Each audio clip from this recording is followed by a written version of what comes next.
Imaginez pouvoir transformer votre vie simplement en comprenant et en modifiant vos routines quotidiennes.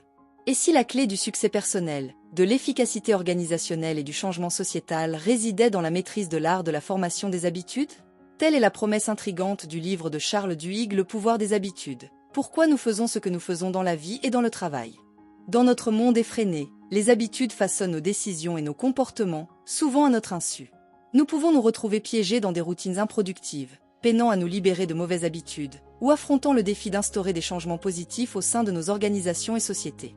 Ces défis sont fréquents et résultent de notre compréhension limitée du fonctionnement des habitudes et de la manière de les modifier. Duhigg aborde cette question en dévoilant la science derrière les habitudes et en fournissant des stratégies pratiques pour exploiter leur pouvoir. Il explore comment les habitudes se forment, persistent et peuvent être transformées, en offrant des solutions concrètes pour les individus cherchant à améliorer leur vie, les organisations visant une plus grande réussite et les sociétés aspirant à un changement positif. À travers cette exploration, Duhigg présente une feuille de route pour tirer parti du pouvoir des habitudes afin de surmonter les obstacles et atteindre des objectifs significatifs. Commençons par la première section du livre de Charles Duhigg, qui est consacrée à la compréhension des habitudes individuelles. Cette section sert de fondement à l'ensemble de l'ouvrage, offrant des éclairages cruciaux sur la formation des habitudes et leur transformation. Au cœur de cette exploration se trouve le concept de la boucle de l'habitude, un cadre fondamental que Duhigg présente pour nous aider à saisir la mécanique de la formation et de la persistance des habitudes. La boucle de l'habitude, telle que décrite par Duhigg, se compose de 3 éléments interconnectés, le signal, la routine et la récompense. Cette boucle est essentielle pour comprendre comment les habitudes se développent et pourquoi elles continuent à influencer notre comportement avec le temps. Le signal est le déclencheur qui initie l'habitude. Il peut s'agir de n'importe quoi, un moment de la journée, un état émotionnel ou un lieu particulier. En somme, le signal agit comme un indicateur qui pousse notre cerveau à enclencher la boucle de l'habitude. La routine est le comportement ou l'action qui suit le signal. C'est la réponse habituelle au déclencheur. Ce comportement peut être physique, comme manger, mental, comme penser à quelque chose, ou émotionnel, comme ressentir une certaine émotion. La récompense est le renforcement positif qui suit la routine. C'est le bénéfice ou le plaisir que nous retirons du comportement, ce qui renforce la boucle et nous incite à répéter l'action en réponse au signal. Par exemple, imaginons que vous êtes au travail et que vous vous sentez stressé. Ce stress agit comme un signal. Votre routine pourrait être de saisir une barre de chocolat, et la récompense serait le soulagement temporaire du stress. Au fil du temps, votre cerveau associe le stress à la consommation de chocolat, renforçant ainsi cette habitude. Comprendre cette boucle est crucial pour changer une habitude. Pour la modifier, il n'est pas nécessaire de changer le signal ou la récompense, il suffit de se concentrer sur la routine. Par exemple, au lieu de manger du chocolat en cas de stress, vous pourriez prendre une marche ou pratiquer des exercices de respiration. Dans le chapitre suivant, Duhigg aborde le rôle des envies dans la formation des habitudes. Les envies sont des moteurs puissants qui renforcent les habitudes. Lorsque nous effectuons un comportement et recevons une récompense, notre cerveau en vient à désirer cette récompense, ce qui renforce l'habitude. Par exemple, si après une journée stressante vous trouvez du réconfort dans un verre de vin, votre cerveau associe bientôt le vin à la détente, créant un désir pour cette récompense. Cela peut rendre difficile la rupture de l'habitude, car l'envie de la récompense reste forte. Un des concepts les plus éclairants est la règle d'or du changement d'habitude.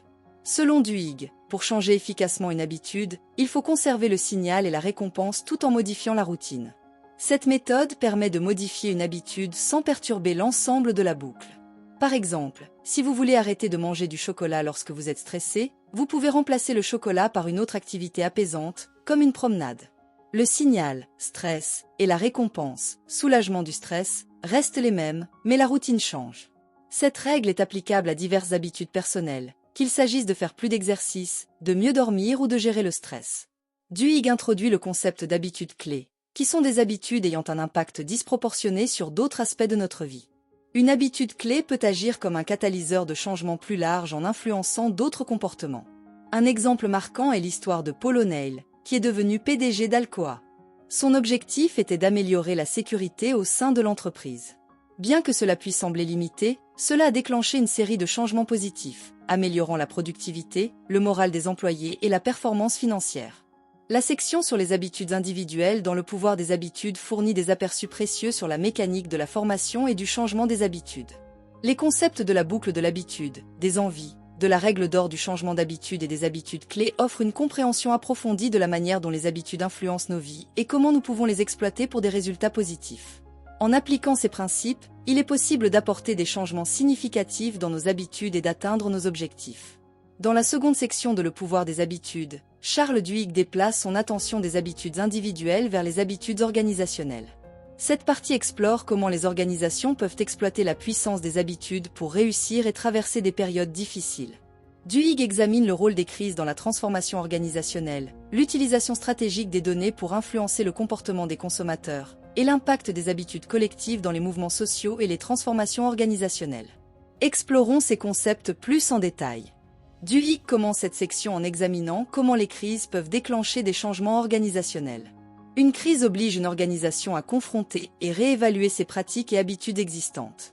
Face à un défi majeur, les organisations sont souvent poussées à effectuer des changements profonds pour survivre et prospérer.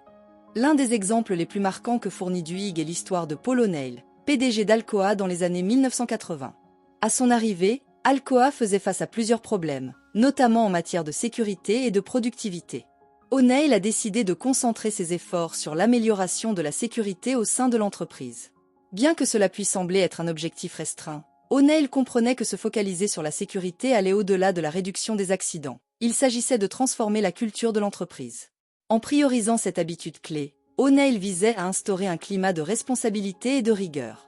Il croyait que cette approche entraînerait des améliorations dans d'autres domaines. Les résultats ont été spectaculaires. En améliorant la sécurité, Alcoa a également constaté une augmentation de la productivité, un moral des employés plus élevé et une meilleure performance financière.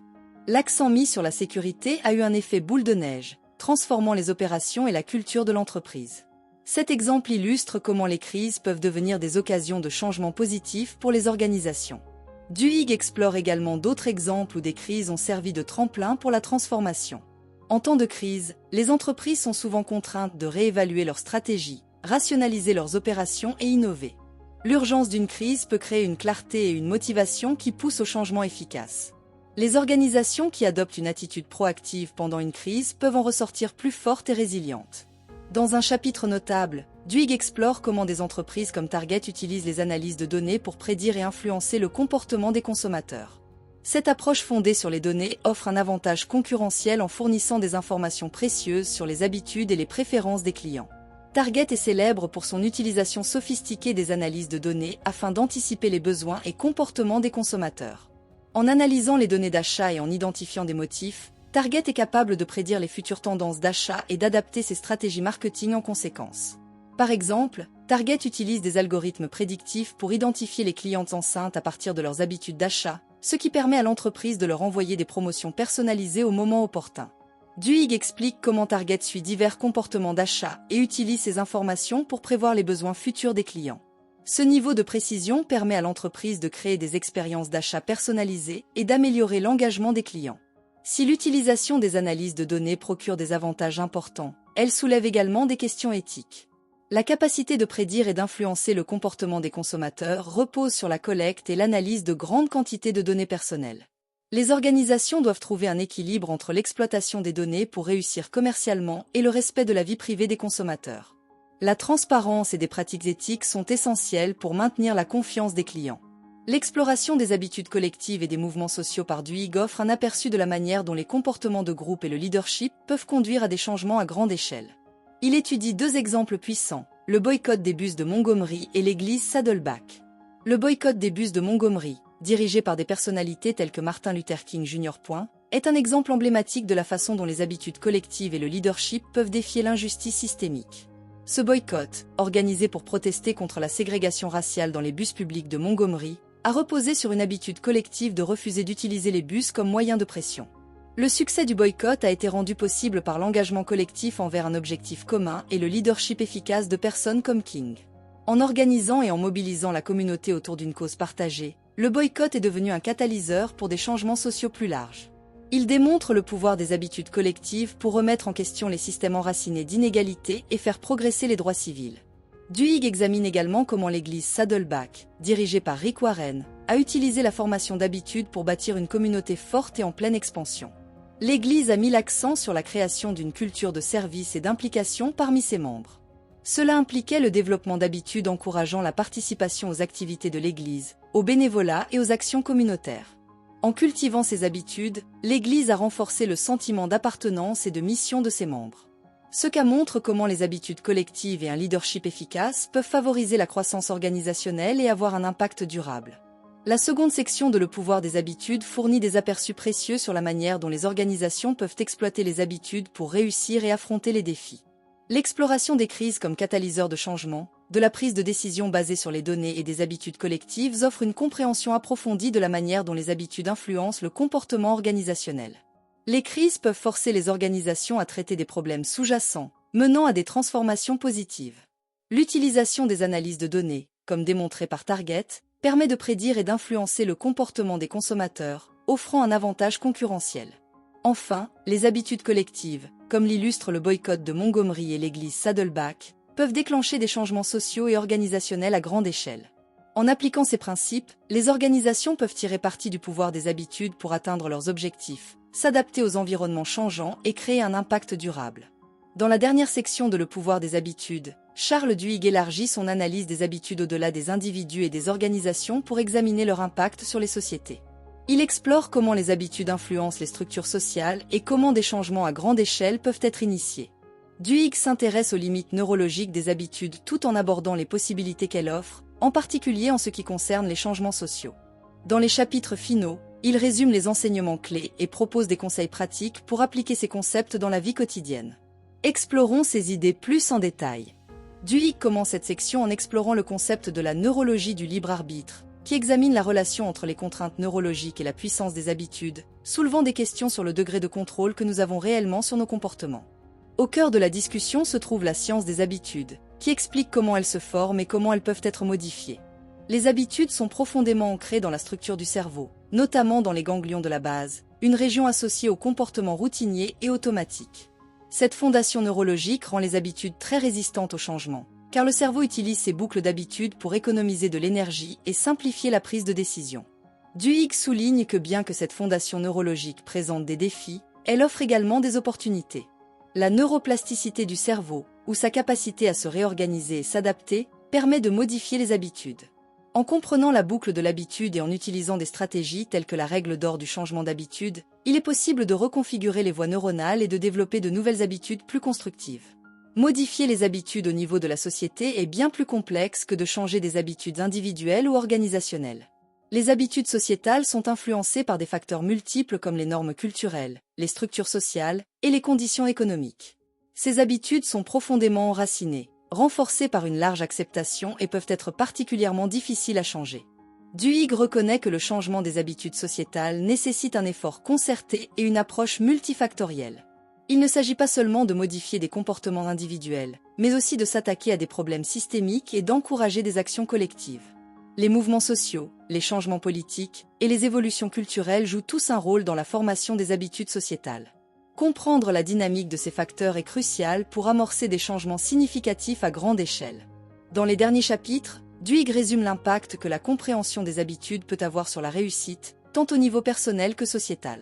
Il souligne que reconnaître les principes de la formation et du changement d'habitude offre des outils précieux pour générer des résultats positifs. Sur un plan personnel, les enseignements tirés de Le pouvoir des habitudes offrent des stratégies concrètes pour améliorer les habitudes individuelles. En appliquant les concepts de la boucle de l'habitude, des habitudes clés et de la règle d'or du changement d'habitude, les individus peuvent transformer leur vie de manière significative. Que ce soit pour abandonner une mauvaise habitude, adopter une nouvelle routine ou atteindre des objectifs personnels, comprendre ces principes permet aux individus de mieux contrôler leur comportement et d'initier des changements positifs. Pour les organisations, les principes de la formation et du changement d'habitude sont essentiels pour améliorer la performance et atteindre le succès. En se concentrant sur des habitudes clés, en utilisant des décisions basées sur les données et en voyant les crises comme des opportunités de transformation, les organisations peuvent développer une culture d'amélioration continue et de résilience. Comprendre et influencer les habitudes organisationnelles peut mener à une augmentation de l'efficacité, de l'innovation et de l'efficacité générale. Au niveau de la société, comprendre les habitudes fournit un cadre pour traiter des problèmes sociaux plus larges et encourager des actions collectives. Les mouvements sociaux et les changements politiques sont souvent motivés par des modifications dans les habitudes collectives et les comportements. En appliquant les principes du changement d'habitude aux défis sociaux, les individus et les groupes peuvent œuvrer pour une société plus équitable et juste. Le pouvoir de l'action collective, associé à une compréhension profonde des comportements habituels, peut conduire à des changements sociaux significatifs et durables. Dans l'épilogue, Duhigg fournit des conseils pratiques pour ceux qui cherchent à appliquer les concepts discutés tout au long du livre dans leur propre vie. Il propose des étapes concrètes pour mettre en œuvre les principes, soulignant leurs valeurs pratiques. Duhigg conseille de commencer par des changements petits et gérables en se concentrant sur la boucle de l'habitude pour identifier les signaux, routines et récompenses. Il recommande également d'utiliser la règle d'or du changement d'habitude pour remplacer les routines malsaines par des routines positives tout en conservant les mêmes signaux et récompenses. En outre, il insiste sur l'importance de la patience et de la persévérance dans l'établissement de nouvelles habitudes. Pour les organisations, Duhigg suggère d'identifier des habitudes clés qui peuvent générer des améliorations plus larges. Il encourage également les dirigeants à promouvoir une culture du changement d'habitude et de l'adaptabilité. En mettant en place des stratégies basées sur les données et en exploitant les connaissances sur la formation des habitudes, les organisations peuvent améliorer leurs performances et atteindre leurs objectifs. Sur le plan sociétal, Duhigg plaide pour l'utilisation des principes du changement d'habitude pour résoudre des problèmes sociaux et encourager l'action collective. Il incite les individus et les groupes à identifier des habitudes clés qui influencent les comportements sociaux et à travailler pour créer des changements positifs. En se concentrant sur les habitudes collectives et en exploitant le leadership et l'activisme, il est possible de réaliser des changements sociaux durables. Le pouvoir des habitudes offre une analyse complète de la manière dont les habitudes façonnent nos vies et comment nous pouvons exploiter leur pouvoir pour créer des changements positifs. Les perspectives de Charles Duhigg sur les habitudes individuelles, la performance organisationnelle et l'impact sociétal fournissent un cadre précieux pour comprendre et transformer les comportements. Dans cette dernière section, l'exploration de la neurologie du libre arbitre, de l'impact des habitudes sur le succès, et les conseils pratiques pour appliquer les concepts soulignent les profondes implications des habitudes sur nos vies. Que ce soit pour l'amélioration personnelle, l'efficacité organisationnelle ou le changement social, les principes présentés dans ce livre offrent des stratégies pratiques et conseils exploitables. Merci d'avoir suivi cette exploration de le pouvoir des habitudes. J'espère que ces aperçus vous ont permis de mieux comprendre l'impact des habitudes et comment nous pouvons les utiliser pour atteindre nos objectifs. Si cela vous a été utile, n'hésitez pas à partager vos réflexions et à vous abonner pour plus de conseils. Faisons en sorte de développer ensemble de meilleures habitudes.